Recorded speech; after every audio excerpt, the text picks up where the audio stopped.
చెప్పు కాక ఏమైంది?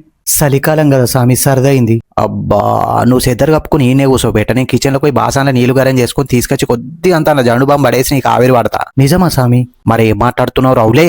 ఎందుకు వచ్చినావు చెప్పు. నా భవిష్యత్తు ఎప్పుడు స్వామి? 25 ఏళ్లకు నీకు ముఖంకు కురుపులు అవుతాయి, 30 ఏళ్లకు మోకాల నొప్పులు స్టార్ట్ అవుతాయి, 40 ఏళ్లకు ముఖంలో ముడతలు కనిపిస్తాయి, ఇక 50 ఏళ్లకు మొత్తానికి ముజలైపోయి కరిగే లోగాయి క్షణం గడిపేయాలి తక్షణం అని పాట పాడకుండా నా దగ్గరికి వచ్చి ముడతలు పోయే మందు ఇయ్యురు స్వామి అని మూతి పెట్టి అడుక్కుంటావు. ఇత్తర స్వామి మీరు మందు? ఇయ్యరా, ఆ ముడతలు పోవాలంటే నువ్వు జీవసమాధి కావాలంట. జీవ సమాధి అంటే? బతికుండంగానే సమాధిలో ఒక రోజు మొత్తం అసలుపిట పెట్టుకుని కూర్చోవాలి. మంచిగా ఉంటుందా స్వామి సమాధి? ఆ కొడక, లెఫ్ట్ సైడ్ అటాచ్డ్ బాత్రూమ్ ఉంటది, రైట్ సైడ్ అనుకునేందుకు కిచెన్ ఉంటది. థ్యాంక్ యూ స్వామి.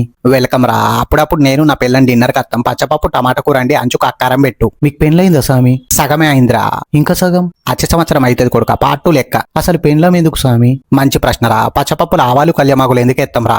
ఎందుకు ఎత్తాం స్వామి? ఉట్టిగానే ఎత్తాం రా, పప్పు కలర్ఫుల్ ఉండేందుకు. పెండ్లం కూడా అంతే, లైఫ్ కలర్ఫుల్ ఉంటది. థ్యాంక్ యూ స్వామి. రే ఉట్టి అని చెప్పిన రావులే, మన ఆడ ఫాలోవర్స్ కోసం అబద్ధం అన్న నిజం అనుకుని చేసుకునేవి చచ్చిపోతావు.